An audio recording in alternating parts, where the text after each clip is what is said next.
أعوذ بالله من الشيطان الرجيم. بسم الله الرحمن الرحيم. وأتموا الحج والعمرة لله فإن أحصرتم فما استيسر من الهدي ولا تحلقوا رؤوسكم حتى يبلغ الهدي محله فمن كان منكم مريضا أو به أذى من رأسه ففدية من صيام أو صدقة أو نسك فإذا أمنتم فمن تمتع بالعمرة إلى الحج فما استيسر من الهدي فمن لم يجد فصيام 3 أيام في الحج و7 إذا رجعتم تلك 10 كاملة ذلك لمن لم يكن أهله حاضر المسجد الحرام واتقوا الله واعلموا أن الله شديد العقاب. حج اور عمرہ سے متعلق مسائل بیان کیے جا رہے تھے. کل جو بات آئی اللہ رب العزت نے سب سے پہلے یہ فرمایا کہ جب بھی حج اور عمرے کا ارادہ کرو تو اس کو خالص میرے لیے ہی رکھو، صرف اللہ ہی کے لیے حج اور عمرہ کرنا چاہیے. اب اس کے بعد حج اور عمرہ جو ایسی عبادت ہے کہ اگر کوئی شخص اس کو شروع کر لے، یعنی کسی نے حج کا احرام باندھ لیا یا عمرے کا احرام باندھ لیا، تو اب اس کے لیے ضروری ہے کہ اس کو کیا کرے، حج اور عمرے کو مکمل کرے. اگر کسی نے حج اور عمرے کو بیچ سے توڑ دیا تو اس کے اوپر قضا جو ہے لازم ہوگی، اس کو پھر سے قضا کرنا پڑے گا. جیسے اللہ کے نبی صلی اللہ علیہ وسلم نے عمرہ شروع کیا اور صلح حدیبیہ پہ آ کے آپ کو روک دیا گیا، پھر کفار مکہ نے آپ کے ساتھ شرائط طے کی اور آپ نے کیا کیے، وہاں پر اپنے احرام کو کھولا اور پھر آئندہ سال جب عمرے کے لیے آیا تو اس عمرے کو کیا کہا گیا، عمرۃ القضاء. کہ پہلا عمرہ جو چھوٹا تھا اور اب یہ دوسرا عمرۃ القضاء کیا جا رہا ہے. لیکن ابھی بعض صورتیں ایسی ہوتی ہے کہ آدمی خود سے عمرے کا اور حج کا ارادہ کرتا ہے لیکن خود سے اس کو نہیں توڑتا، بلکہ کسی وجہ سے اس کو حج اور عمرے کا احرام جو ہے کھولنا پڑتا ہے. اس کو عربی میں کہتے ہیں احصار. اسی کے مسائل اللہ رب العزت بیان کر رہے. فَإِنْ أُحْصِرْتُمْ، اگر تم حج اور عمرے سے روک دیے گئے. اب یہ روک دیا جانا کس کس سبب سے ہوتا ہے؟ تو کبھی ایسا ہوتا ہے کہ آدمی نے احرام باندھا اور اس کو کوئی سخت بیماری پیش آ گئی جس کی وجہ سے اس کو اسپتال جانا پڑا، یا خدا نخواستہ کوئی ایکسیڈنٹ ہو گیا جس کی وجہ سے وہ اب ان ایام کے اندر کچھ بھی نہیں کر سکتا، بے ہوش ہے. یا یہ ہو گیا کہ اس سے کوئی جرم ہو گیا، یا جرم نہیں ہوا، ناحق اس کو اٹھا کر جیل میں ڈال دیا گیا. اب ان ساری چیزوں کی وجہ سے کیا ہوا کہ وہ خود تو عمرے کا احرام باندھا ہے اور عمرہ اور حج کرنا چاہتا ہے لیکن وہ کسی وجہ سے روک دیا گیا. تو اب اس کے مسائل کیا ہے، اسی کو احصار کہتے ہیں، اس کو بیان کر رہے. دیکھیں اللہ کے نبی صلی اللہ علیہ وسلم نے بھی وہاں سے عمرے کا احرام جو باندھا تھا، آپ کو احرام کے ساتھ عمرہ کرنا تھا لیکن آپ کا ارادہ بھی مکمل تھا، لیکن بیچ میں آپ کو جان بوجھ کر روک دیا گیا دشمن نے. اللہ کے نبی صلی اللہ علیہ وسلم کے جو دشمن تھے انہوں نے روک دیا. تو اب آپ نے کیا کیا، وہاں پر اپنا احرام کھول دیا. تب اس کے مسائل بیان کر رہے کہ اگر کس کو جان بوجھ کر نہیں بلکہ کسی عذر کی وجہ سے احرام کھولنا پڑے تو کیا کرے گا. فَإِنْ أُحْصِرْتُمْ فَمَا اسْتَيْسَرَ مِنَ الْهَدْيِ، اب کیا کرے، اگر تم کو احصار ہو گیا، تم روک دیے گئے،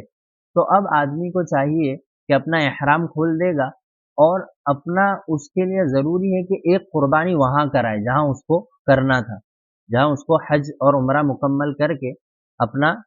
فدیے کے طور پہ اس کو ایک جانور قربان کرنا پڑے گا. یہ اس کے لیے کافی ہو جائے گا کفارے کے طور پہ، لیکن وہ قضا باقی رہے گی. وَلَا تَحْلِقُوا رُؤُوسَكُمْ حَتَّى يَبْلُغَ الْهَدْيُ مَحِلَّهُ، تم کیا کرو، اب حج اور عمرہ جب آدمی مکمل کرتا ہے تو حج اور عمرے کے ارکان میں سے ایک رکن یہ بھی ہے کہ آدمی کیا کرے. ویسے 4 رکن ہیں عمرے کے. نمبر 1 احرام پہنے، نمبر 2 طواف کرے، نمبر 3 صفا مروہ کی سعی کرے، نمبر 4 اپنے بال حلق کروائے یا قصر کروائے. تو اب ظاہر سی بات ہے اس نے فدیہ تو دے دیا، بال کٹوائے گا کہ نہیں؟ تو اللہ رب العزت فرما رہے وَلَا تَحْلِقُوا رُؤُوسَكُمْ، اپنے بالوں کو مت کٹواؤ، حَتَّى يَبْلُغَ الْهَدْيُ مَحِلَّهُ، ہاں کس وقت تک نہیں رکنا ہے آپ کو،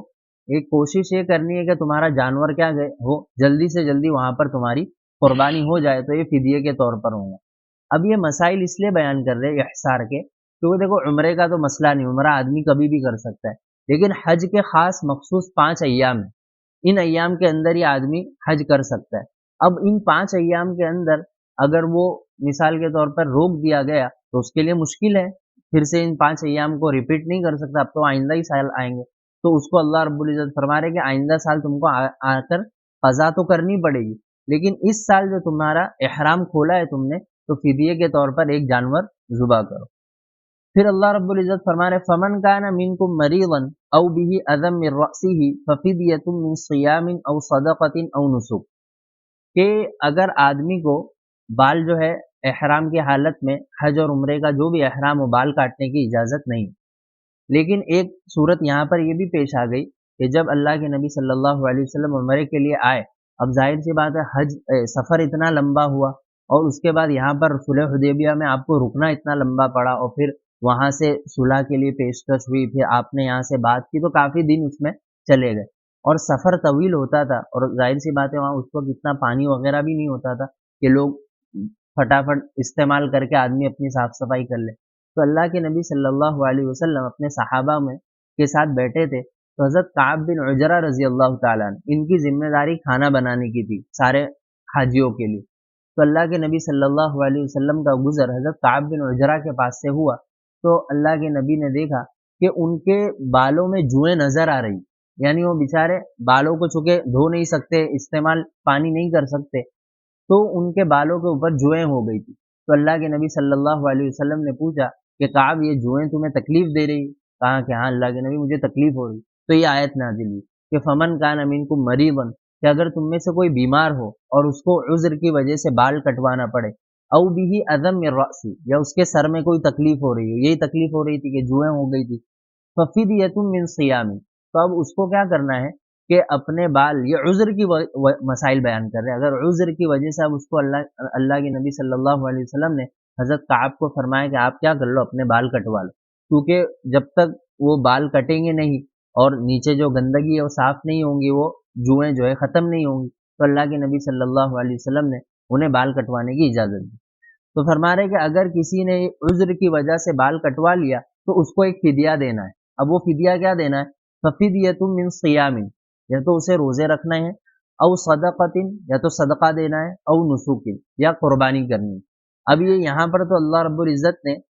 عام طور پہ بیان کر دیا کہ روزہ رکھے یا مسکین کو کھانا کھلائے یا جانور قربان کرے، لیکن حدیث مبارکہ میں اللہ کے نبی صلی اللہ علیہ وسلم نے اس کی تفسیر کی، کیا تفسیر کی؟ صیامین سے کتنے روزے مراد ہے؟ تو اللہ کے نبی صلی اللہ علیہ وسلم نے فرمایا کہ 3 روزے رکھے، اگر عذر کی وجہ سے اس کو بال کٹوانے پڑے تو 3 روزے رکھے، او صدقۃ، یا صدقہ دے، اب صدقہ کتنا دے؟ تو اللہ کے نبی صلی اللہ علیہ وسلم نے اس کی تشریح کی کہ کم از کم 6 مسکینوں کو ایک وقت کا کھانا کھلائے،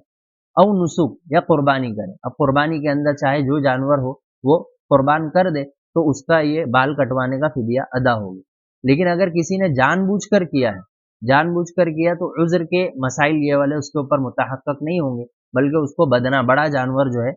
قربانی کرنا پڑے گا۔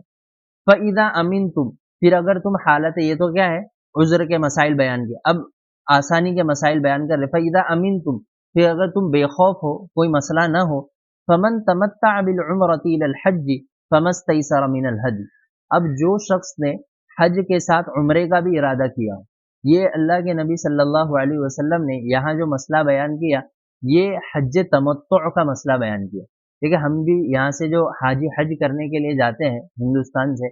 تو زیادہ تر ان کا جو ارادہ ہوتا ہے وہ حج تمتع کا ہوتا ہے۔ حج 3 قسم کے ہوتے ہیں، ایک ہوتا ہے حج افراد، حج افراد کس کو کہتے ہیں؟ کہ صرف حج کرنا، اس میں عمرہ نہیں کرنا، یہ حج افراد کون کرتا ہے؟ جس کو کہتے ہیں جو شخص میقات میں رہتا ہو، جو میقات جو باؤنڈری ہے کعبۃ اللہ کی، جو شخص اس کے اندر رہتا ہو وہ حج افراد کرے گا۔ حج افراد کس کو کہتا ہے؟ صرف حج کرے گا، عمرہ نہیں کرے گا۔ اور جو شخص میقات سے باہر رہتا ہے، جیسے ہم لوگ میقات سے باہر رہتے ہیں، حج سے کعبۃ اللہ سے بہت دور رہتے ہیں، تو ہمارے لیے اللہ رب العزت نے سہولت دی ہے کہ ہم حج کے ساتھ عمرہ بھی کر لیں تاکہ ہمیں دونوں ثواب ملے۔ تو اب یہ حج کے ساتھ جو عمرہ ہوتا ہے اس کی 2 صورتیں، ایک تو ہوتا ہے حج تمتع اور ایک ہوتا ہے حج قران۔ حج تمتع کس کو کہتے ہیں؟ یہ سارے ہمارے ہندوستان کے حاجی کرتے ہیں کیا کہ یہاں سے احرام باندھتے عمرے کا اور پھر جاتے عمرہ کرتے ہیں، عمرے کے احکامات ادا کرتے ہیں کہ طواف کرتے ہیں، سعی کرتے ہیں، اپنے بال منڈاتے ہیں، اور پھر اس کے بعد احرام کی پابندیاں ان سے ختم ہو جاتی ہیں۔ پھر اب وہ وہیں پر رہیں گے اور نفلی عبادت کریں گے، مدینہ جانا ہے تو مدینہ جا سکتے ہیں، وہاں سے آ سکتے ہیں، ان کے لیے کوئی مسئلہ نہیں۔ پھر جب حج کے ایام شروع ہوں گے تو وہیں ذی الحجہ کے ایام میں وہیں کعبۃ اللہ سے ہی وہ کیا کریں گے؟ احرام باندھیں گے اور پھر اپنے حج کے ارکان شروع کریں گے۔ اس کو کہتے ہیں حج تمتع، یہ آسان بھی ہوتا ہے۔ حج قران کس کو کہتے ہیں؟ یہ حج قران جو ہے یہ تھوڑا سا مشکل ہوتا ہے، لیکن ثواب اس میں اعلیٰ درجے کا ہوتا ہے کہ آدمی حج اور عمرے کا دونوں کا احرام ساتھ میں باندھے یہیں سے اپنے علاقے سے، اور پھر اس کے بعد جب وہ حج کرنے جائے گا تو کیا کرے گا؟ پہلے عمرہ کرے گا، طواف کرے گا، سعی کرے گا، بال نہیں کٹوائے گا، اور اب اس کے اوپر احرام کی پابندیاں رہے گی، احرام نہیں کھولے گا، ساری احرام کی پابندیوں کے ساتھ وہ اپنا وقت گزارے گا، اور پھر جب حج کے ایام آئیں گے تو اب حج کی نیت کے ساتھ کیا کرے گا؟ حج کے ارکان ادا کرے گا، مینا میں، مزدلفہ میں، عرفات میں سارے وقوف کرتے ہوئے پھر کعبۃ اللہ کے پاس آئے گا، پھر 7 چکر لگائے گا، پھر سعی کرے گا، اور اب بال کٹائے گا، اور اب جا کر جو ہے وہ احرام کی پابندیوں سے فارغ ہوگا۔ تو یہ اللہ رب العزت اسی کو بیان کر رہے کہ جس شخص نے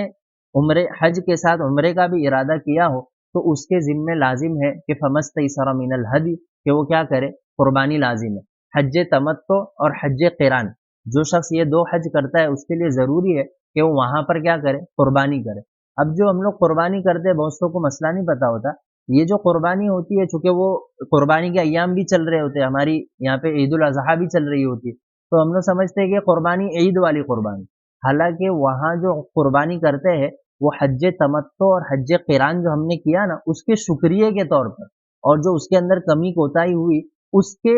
فدیے کے طور پر وہاں پہ قربانی کی جاتی ہے، وہ یہ والی قربانی نہیں ہوتی۔ یہ قربانی کے لیے تو شرط ہے کہ آدمی کیا ہو؟ سفر میں نہ ہو بلکہ اپنے مقام پہ، اور وہاں پر تو آدمی کیا ہوتا ہے؟ سفر میں ہوتا ہے، اس لیے اس کے لیے یہ والی قربانی نہیں ہوتی بلکہ وہ حج اور عمرے والی قربانی ہوتی۔ تو اللہ رب العزت فرما رہے فمن لم یجد فصیام ثلاثة ایام فی الحج وسبعة اذا رجعتم، لیکن اگر کسی کے پاس قربانی کے لیے پیسے نہ ہوں تو پھر اب وہ کیا کرے؟ تو اللہ رب العزت فرما رہے کہ اس کو 10 روزے رکھنے، 10 روزے رکھنے، جس میں سے 3 روزے وہ وہیں رکھے گا، 3 روزے حج کے حالت میں ہی رکھے گا، اور 7 روزے اپنے گھر میں آ کے کبھی بھی رکھ سکتا ہے۔ اس کو اللہ رب العزت فرما رہے تلک عشرۃ کاملہ، اور یہ 10 کے 10 روزے جو ہے مکمل ہی ہوں گے۔ 3 روزے تو دیکھو آدمی نے مکمل رکھے، حج کی حالت میں رکھے، احرام کی حالت میں رکھے، اور اپنے فدیے کے طور پر رکھے، تو یہ تو اعلیٰ درجے کے روزے ہوتے۔ لیکن 7 روزے جو گھر پہ آ کے رکھے گا، نہ احرام ہے، نہ حج کی حالت ہے، اور نہ حج کے ایام، تو بھی اللہ رب العزت فرما رہے کہ 10 کے 10 وہاں روزے رکھنا مشکل ہے، لیکن یہ تم 7 روزے یہاں بھی رکھ لو گے تو تمہارے لیے کافی ہے۔ جو شخص قربانی نہیں کرے گا تو اس کے لیے 10 روزے رکھنا لازم ہے۔ اب اللہ رب العزت فرما رہے ذالک لمن لم یکن اہل حاضر المسجد الحرام، اور یہ حج کون کرے گا؟ جس کی فیملی وہاں نہ رہتی ہو، میقات کے اندر نہ رہتی ہو بلکہ میقات کے باہر رہتی ہو، اس کے لیے یہ حج تمتع اور حج قران۔ واتقوا اللہ، اب اللہ رب العزت فرما رہے کہ ہم نے جو یہ احکامات بیان کر لیے اس کے توڑنے سے کیا کرو؟ بچو، اور اللہ کا خوف رکھو۔ وَاعْلَمُوا أَنَّ اللَّهَ شَدِيدُ الْعِقَابِ، خوب جان لو کہ جو شخص ان احکامات سے نہیں رکے گا تو اللہ رب العزت فرما رہے کہ پھر ہمارا عذاب جو ہے سخت ہے۔ اللہ رب العزت ان احکامات پر عمل کرنے کی توفیق عطا فرمائے۔ سبحان اللہ، الحمد، سبحان اللہ۔